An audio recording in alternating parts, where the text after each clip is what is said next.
Hello, good morning. It is January 12th, Tuesday, 11 a.m. This is episode 6 of Crimecast, Wichita Police Department's effort to bring current up-to-date crime trend information, auto thefts, burglaries, larceny to autos, gun thefts, catalytic converters right to you in hopes to help prevent crime and make the citizens of Wichita safer. Hopefully educate you a little bit as well as to what we're seeing on our end, and hopefully you can help protect yourself and your property at the same time. I am Lieutenant Scott Bruno. I'm currently assigned to the auto theft section of the Wichita Police Department, and joining me today is Charlie Davidson, one of our public information officers. Charlie, if you want to go ahead and say aye. Good morning. Welcome. Happy Tuesday, everybody. Appreciate you joining in and receiving this updated information on this week's Crimecast. Short and sweet. Happy New Year to everybody. I see Karen Buchanan is tuning in. I think Karen's been here for about every episode. I see Paula Burt, Cheryl B. Wright. We do have, we'll spend a little bit of time on auto thefts today. We have a considerable uptick in our auto theft numbers, and there's a variety of reasons for that. We'll go through some prevention tips for that as well. We do start out, I have a PowerPoint presentation that goes through some of the hot spots. One thing that was brought up, and this is an evolving process. If you see something that needs improvement or something you'd like to change, let us know. We'll look at it and see what we can do. One thing that is new this week, we did have just a general kind of broad hotspot area map. I did ask, it came up, someone suggested that we use a pin map on top of that to show the actual locations of those crimes, because the hotspot map might not have shown how many instances were actually involved in the creation of that hotspot. So one thing you will see different this week is the addition of the pin map in there, and hopefully narrow down some of those areas and also show us the actual numbers of what we're seeing in those hotspots as well. I've got some numbers for you today on gun thefts and catalytic converters. Oh, the catalytic converters got added to the PowerPoint. So let's move into that. We'll knock that out. Oops. I got to remember I have a mouse to use. I keep using the touchpad. Larceny from auto. Year to date, we are up 2%. Compared to last year over here on the right. If you look, 186 to 183 last year, not too much. I mean, that's a small increase. Looking at the left-hand side, the last 7 days compared to the 7 days before that, we were up 35%. So a little bit of an uptick there. Last 28 days, we had a hot spot that developed here south and east of Kellogg and 135. North of Lincoln in here, and you can see what's been added this week. Instead of just showing you the hot spot, are pins here actually showing you where larceny to autos actually occurred. So you can see there was 6, 7, 8, 9, 10 larceny to autos that occurred right in this area. Again, back out to the Kellogg and Rock Road area, you can see a lot, and it's kind of spread out. We do have the hot spot that occurred again in the Town East Mall area. A lot of businesses, a lot of cars in that area.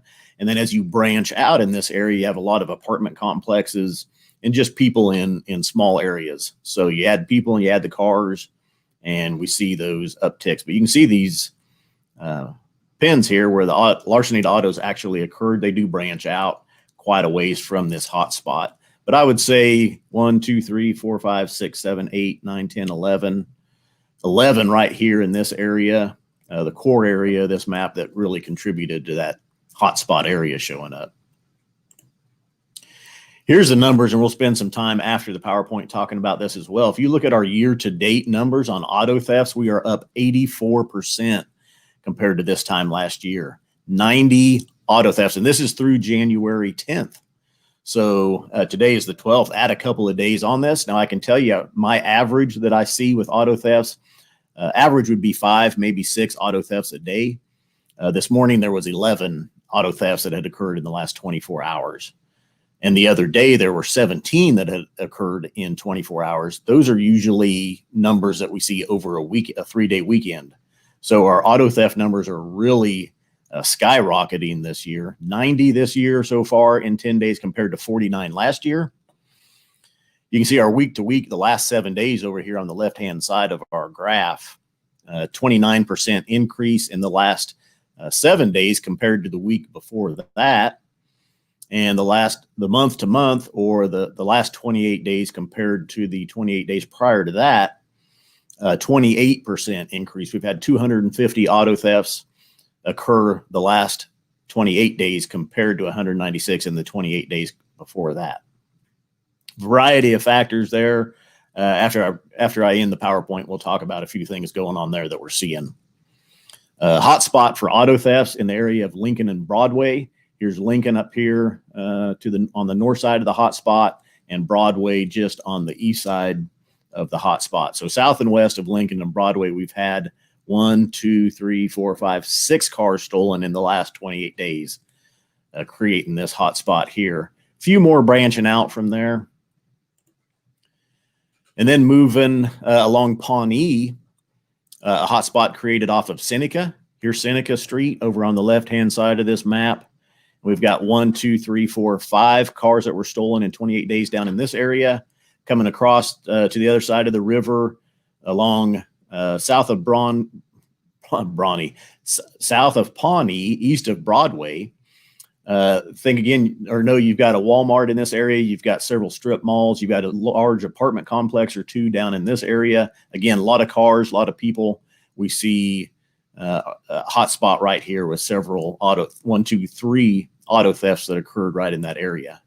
And you can see a few other auto thefts that have occurred branching out from that area. That's the last 28 days. Our auto theft recoveries almost are continuing along Pawnee, going out east to Oliver, getting into the Plainview area. We see 1, 2, 3, 4, 5, 6 cars that were recovered right in this area along Pawnee and Oliver. Good hot spot there for auto theft recoveries. Our burglary residentials, looking at the right-hand side, year to date, we're down 16%. Good numbers here. We like to see these numbers.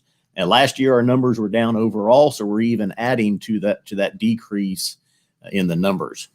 On the left-hand side of this graph, you see a week to week, which is the last 7 days compared to the 7 days before that. We had a 42% drop, 18 in the last week compared to 31 the week before that. And then month to month, we see a little bit of an uptick. The last 28 days compared to the 28 days before that, we're up 4%. Hotspot along McCormick and Seneca, back to the west. You can see 1, 2, 3, 4, 5 burglaries that occurred in that area, creating that hotspot. Also in the last 28 days, hotspot Harry and Oliver, south and east. You see 1, 2, 3 burglaries here. We have a lot of duplexes in this area, a lot of single residence homes, and a lot of apartment complexes as well. So and then you see a few other burglaries that have occurred, scattering out a little bit to the west of that hotspot area. 1, 2, 3, 4, 5, 6, 7 that have occurred west of there. Our catalytic converter thefts, like our auto thefts, these are thieves. They're just out there looking for stuff to steal, looking for ways to make money. Year to date, if you look at our catalytic converter thefts in 2021, we're sitting about 26, 27 here. Last year at this time, we had 10. So our catalytic converter thefts are off the charts again. Over on the left-hand side of this graph, you can see 2017, we had 30 catalytic converters that were stolen. In 2018, we had 21. 2019, we started to see the uptick at 191. And then last year, just off the charts with 546 reported catalytic converter thefts. So now this year, we're trending up there again. So what do? Park in well-lit areas, watch your cars, and keep in mind it takes only a couple of minutes for your catalytic converter to be cut off your car. That's part of your exhaust system. It's underneath the car. It's tied into the muffler, and the motor. It's emissions control, and they're very valuable on the scrap metal market. So here you can see our catalytic converter thefts are really spread out across the city. A little bit of a concentration north of Kellogg in the downtown area, right in here, Old Town area, downtown area. A little bit of a cluster there, but really they're spread out.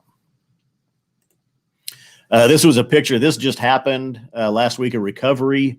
Some suspects that were captured with catalytic converters. This was one that was cut off. This is probably off of a heavier duty truck, a bigger truck. Not all catalytic converters necessarily look like this, but pretty close. They look almost like a muffler. And then a Sawzall tool that was used to remove them. So that's one of the more common tools, a reciprocating blade saw. And they get underneath the vehicle. Takes them less than a minute probably to cut off a catalytic converter. So they're in and they're out. That was a PowerPoint. Charlie, questions, comments, concerns? Yeah, we had a few, and we shared the locations of some of these hotspots. Our goal is to not only educate the community, but to remind you, if you happen to be in these areas, driving through these areas, you see something suspicious that may be contributing to these crimes, to call us. Just again, to continue to help share that information.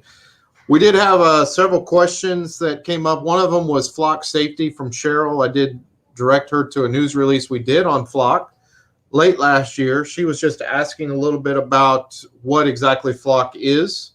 And do you want to take that one, Lieutenant?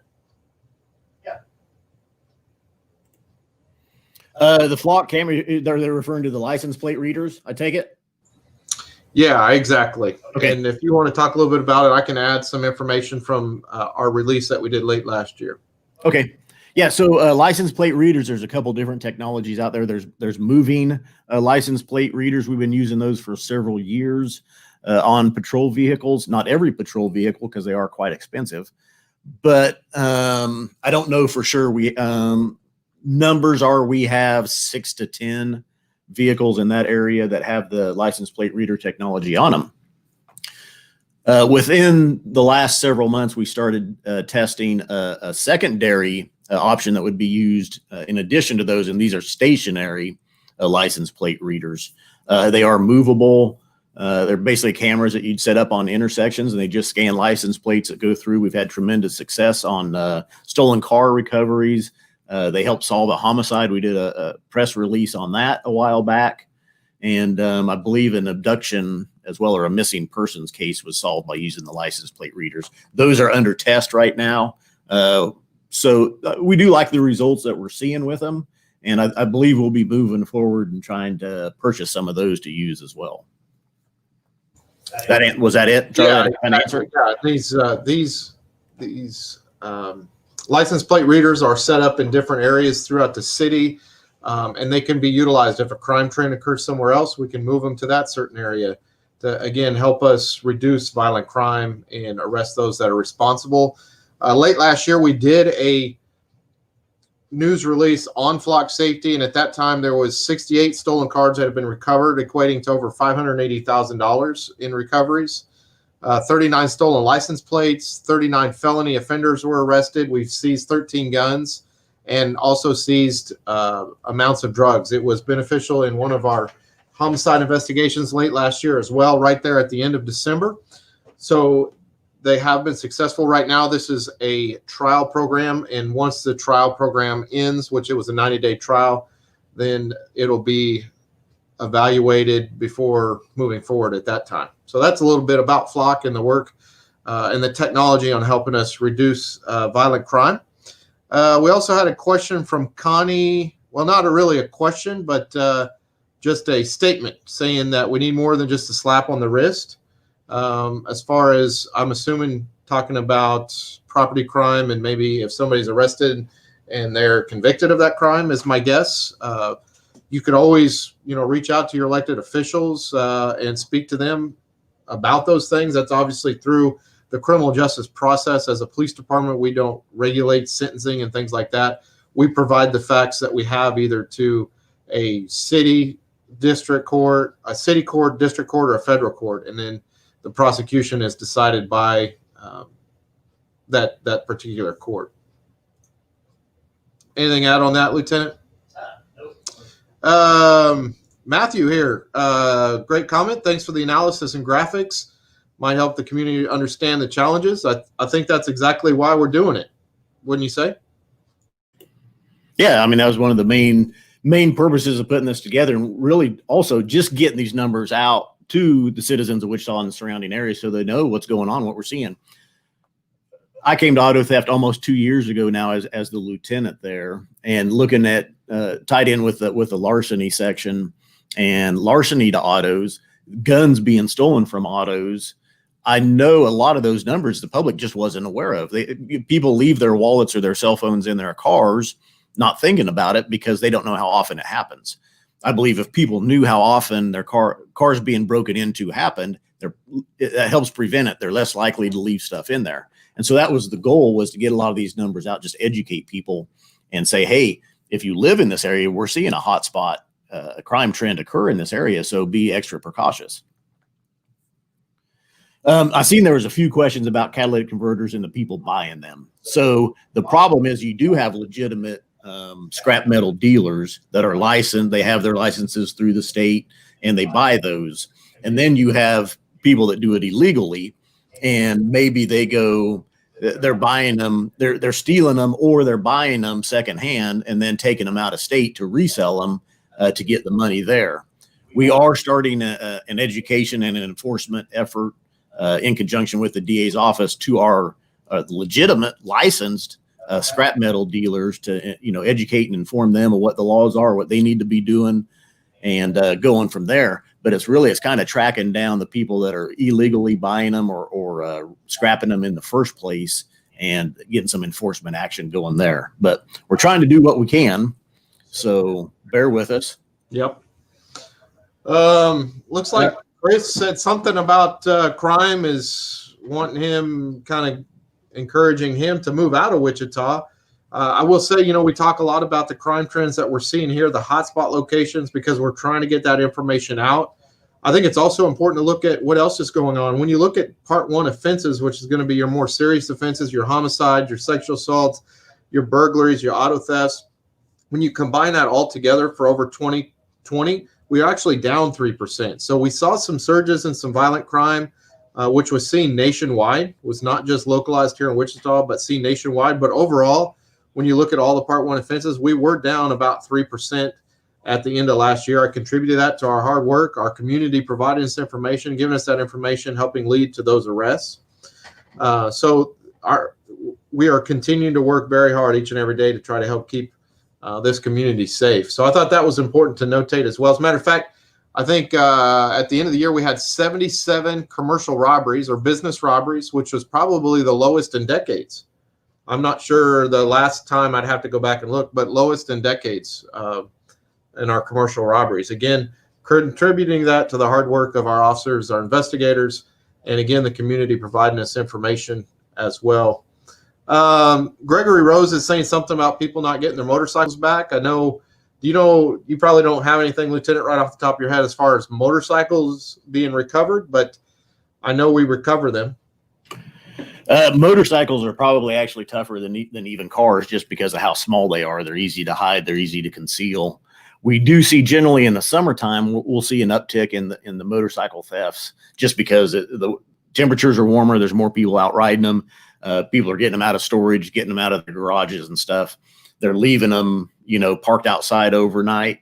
It's easy for one person to steal. I mean, we've had videos, one or two people pull up in a truck, they grab the motorcycle, throw it in, and they're off. So we have talked about that in the past, just using some of the crime prevention or theft prevention devices that you can get there online. Look online and find there were several different options that we looked at and talked about. Motorcycles are tough. If you live in an apartment complex, park in a well-lit area, park as close to your apartment, as you can. There was one story, a detective years ago went out to interview a witness or a victim on a crime and walked in the house, and the person had their motorcycle parked in their living room. And the detective was like, why is your motorcycle in your living room? And the guy said, well, I don't want anybody to steal it.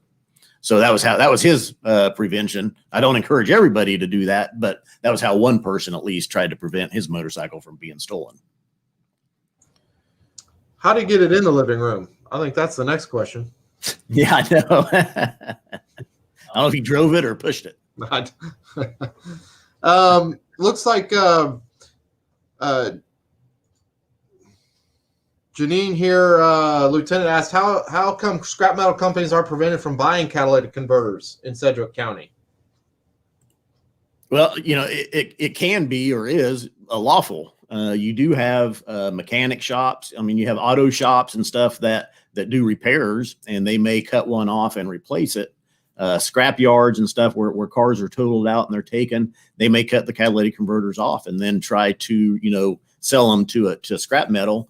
There's three precious metals that are inside of a catalytic converter. So you do have lawful businesses. I believe for the most part, the majority of our transactions are lawful that occur with catalytic converters, and it's just sourcing out the illegal part of it. So here's a question from Chris. He's been communicating with us, made several comments today. He said you get pulled over, they ask for license and registration and insurance, but he's saying, we can't leave that in our car because it might get stolen. So what could they do in that? Not leave it in their car or have a picture on their phone. What would you recommend in that, Lieutenant? Yeah, I know some people do that, and I believe I carry my registration and my insurance. I keep it in my car in the glove box. I don't keep my title in there. It's amazing how many cars are stolen and the victim reports that they left their title or their title was in the glove box. Don't leave your title in your glove box. Your registration and your insurance, that's up to you. Like I say, I leave mine in my glove box. My license, I don't. I carry my license in my wallet. It's on my person all the time. So I wouldn't encourage leaving that in there. If you don't want to, so the insurance card, yeah, some of those you can get mobile or even take a picture of. Keep that on your phone. Registration is something you're probably, if you don't want to leave it in the glove box, take it with you. And that's a good point, because I have seen those stolen out of cars. I've seen larceny to auto cases where the only thing taken out of the cars is the paperwork. So do what you can there. Keep your cars locked. Keep alarms on if you have it. Don't keep your keys in your cars. We'll move into auto thefts here in a minute and talk a little bit more about those. But really, the paperwork, that's up to you. Like I say, if you don't want to leave it in there, put your registration in your wallet or a checkbook, something like that you carry with you and keep on your person would be my recommendation. Yeah, I agree with you on that. I keep my registration and also my insurance in my glove box as well. My vehicles, I know in my 18 and a half years of patrol duties, many times individuals had their insurance on their cell phones, and I was able to verify that. A lot of times the paperwork may be taken out of a glove box because they're trying to find that information that helps steal identities. I don't think your identity could really get stolen from your registration. Everything that an officer would need can get from their running your vehicle tag and verifying that it's on the correct vehicle, things of that nature. So I think that, again, like the lieutenant said, would be up to you as a vehicle owner.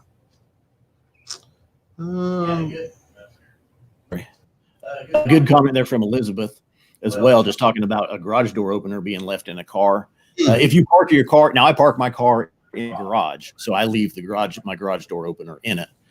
If you don't park your car in your garage, don't leave your garage door opener in it. Take that in and out of the car with you as well.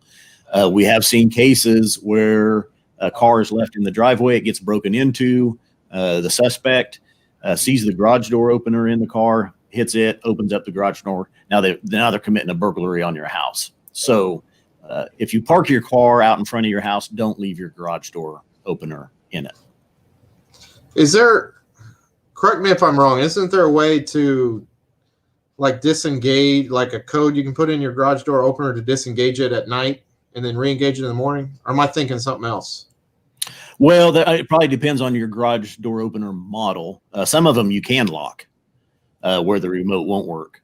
Yeah, I thought there was a security, a secure button or a lock basically on it. So you could use that as well if you have that option on your garage door opener. okay.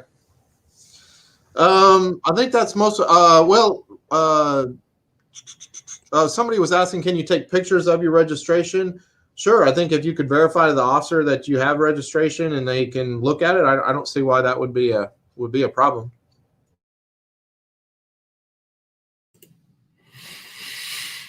All right. Well, let's talk about auto theft for a little bit. So we talk about every week leaving vehicles running, leaving your keys in your cars. It's not a good idea, people. We see it every day. Every day, at least a car is stolen that's running. Several over our weekends.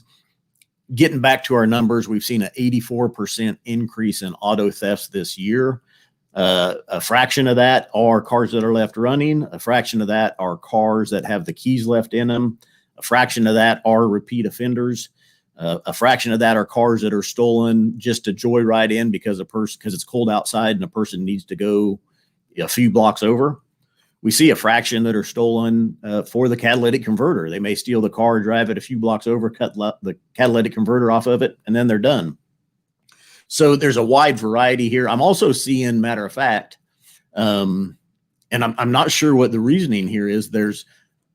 I've seen more and more cars that are stolen in Wichita and recovered in surrounding communities, surrounding counties, even farther out areas of the state. We've seen them in, Great Bend, Hutchinson, McPherson, Liberal, Butler County, Sumner County, other states as well. New Mexico recently, California and Arkansas have all seen our auto thefts being recovered in. I'm seeing that uptick. I'm not sure what would be driving that or why that is occurring. So I'd appreciate any help on that. If anybody knows anything, why we would see more cars stolen here and driven to other parts of the state and other states as well.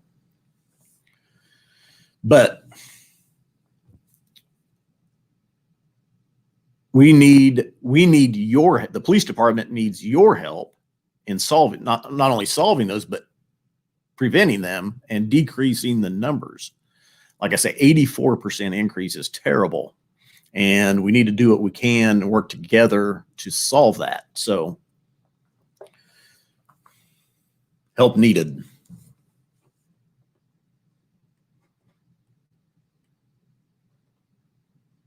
Charlie? Yeah, it looks like still had some other questions coming in a little bit about the driver's license and insurance. And Karen's asking if they can have a picture of their driver's license on a cell phone. I'd have to look at what the actual ordinance says about a driver's license. I believe you have to be in possession of the driver's license when you're driving a motor vehicle. So you would have to actually be in possession of that, is the way I understand how that ordinance is written. And again, I think it's better to have the information with you, if at all available, to have it with you as well.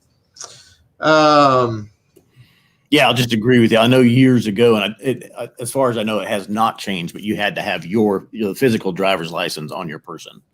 So I know that the insurance companies years ago had moved over to providing the insurance card, or even having if you have State Farm, download their app and you can have your insurance card right there through the app. So registrations, I'm not sure on if you can get by with a photo of that or not. Now, I know in Wichita, for the most part, we don't ask for your registration because we'll run the tag and get what we need there. Right. Most of the time, we're going to ask for your driver's license and your insurance.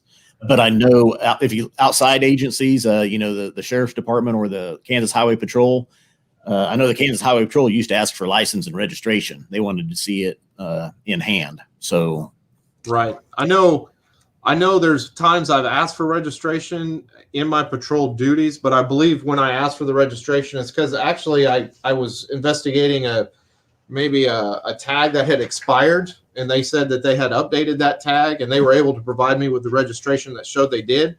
Then I had to make a theft report because somebody had stolen the sticker off of their tag, the expiration sticker. So I think if there's something that you could show, a picture or something you could show, hey, I did pay and have my information updated, somebody must have stolen this off of my plate, then I can make the correct report.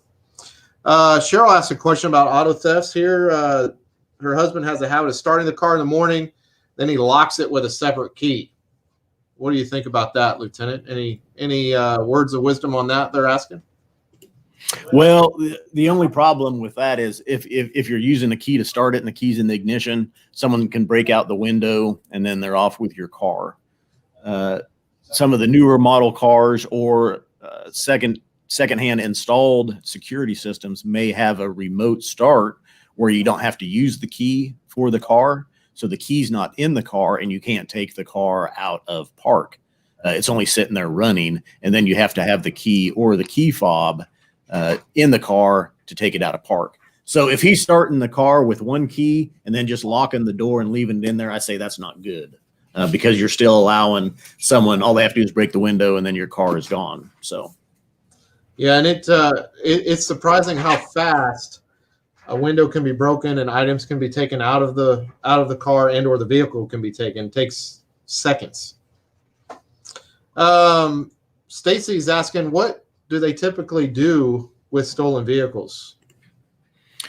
We find them in all states, all states of condition. Sometimes they're recovered in the same condition that they were stolen in. Sometimes they're recovered with some damage. Sometimes they're recovered partially stripped and sometimes completely stripped. So we find them in all states. And I did see someone else commenting, I think it was Shane a little bit ago, talking about recovery percentage. It was last fall, somewhere in there I had checked, we were around close to 65, 70% recovery rate on stolen cars. And as far as I know, I was just talking earlier this morning, I have no reason to believe we're not still in that same ballpark, but I can check and see as far as what I see being stolen and then notices coming in of recoveries. I think we're still in that 60 to 70% recovery. So sometimes it's recovered just as it's stolen. Sometimes they're stripped. Sometimes they're recovered pretty within a day or two. Sometimes it's a couple months or a year later. So that's just, we find all kinds of things there. Right. We just want you as a community to take those additional steps, take that extra, like I said, 5-10 minutes in the morning to make sure and ensure your vehicle, your property, and yourself stay safe and not make yourself an easy victim of an auto theft. Let's talk real quick. I think we're about ready to wrap it up. I had our numbers pulled on guns. Separate email here. In 2020, we saw 286 guns that were stolen from cars in Wichita. We've had 9 guns so far. That was through the 10th or the 11th. 9 guns had been stolen in Wichita so far in 2021. So almost a gun a day. Now that's early on. We may have had a car where there was 3 or 4 guns stolen, but with those numbers, we're starting to see an increase there, which wouldn't look good at the end of the year. So we need to work on that as well. Don't leave guns in cars. If you do, they make lock boxes for them that you can secure to like the seat frame of the car, secured with a cable. And it makes it tougher for a suspect to steal your gun rather than if it's just laying there under the seat. So most car people breaking into cars, they're carrying maybe a screwdriver with them, something like that. If they have that, most people are just looking for unlocked cars. The lock boxes work because most suspects aren't carrying a toolbox with them that will assist them in removing the lockbox or breaking into the lockbox, and it will take them too long to accomplish anyway. So the lock boxes prevent the thefts, and they also slow the thieves down. So a couple different perspectives there. And I see a question real quick from Justin Province. He says, how long does it take for you guys to give a gun back? My gun was stolen and I'm being told it's recovered, but waiting to be test fired. It's been months. Yeah, sometimes it takes a while, and it depends too if your gun was used in a crime. It's not going to be returned to you as quickly. It's going to have to be held and awaited for the trial, the court system to be done. So it just depends. If it was just recovered, we do test fire the guns and submit the bullets for testing and the cases as well to see if the gun has been used in any crime. So you just have to wait kind of for all the boxes to get checked. Yeah, you can always follow up with the investigation section, 268-4407, and they can provide you an update and let you know what the status of your property is and what may be going on, so that they can give you a little more updated information. Like the lieutenant said, if it's possibly part of a criminal investigation, or perhaps we have this fire, we're waiting the results, but I don't know. But yeah, you could always follow up with them and they can provide you more updated information. And I just realized I didn't have our email address and phone number turned on. You said 268-4407. Yes. So that's scrolling down there at the bottom. I should have had that on the whole time. Just realized I didn't. I apologize for that. On Twitter, you can follow me at Auto Theft WPD and follow the Wichita Police Department there as well. Most people are tuning in to these through Facebook, so thanks for the follow there. If you want to, go over to YouTube and subscribe to the Wichita Police Department channel there and get notifications for when we do post videos, not only the live ones, but department-related videos as well. So thanks to everybody that tuned in. Appreciate it. Yeah. Charlie, do you have anything else to add? No, it looks like Phyllis here is asking if we do a ride-along program for those interested in becoming an officer, and see if maybe they want to help reduce crime and help keep Wichita safe. We do.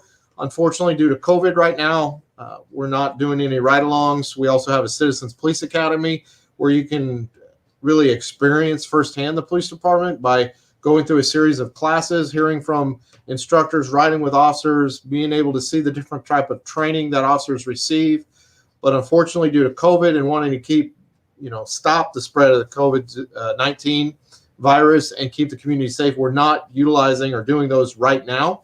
But again, as soon as we kind of get through this pandemic, as soon as we continue up to almost 1 year into the pandemic here with the Wichita Police Department, as we continue through that, those things will start becoming available. Watch our website, watch YouTube, watch Facebook. We'll be posting, and Twitter will be posting information about all those things when they start opening back up.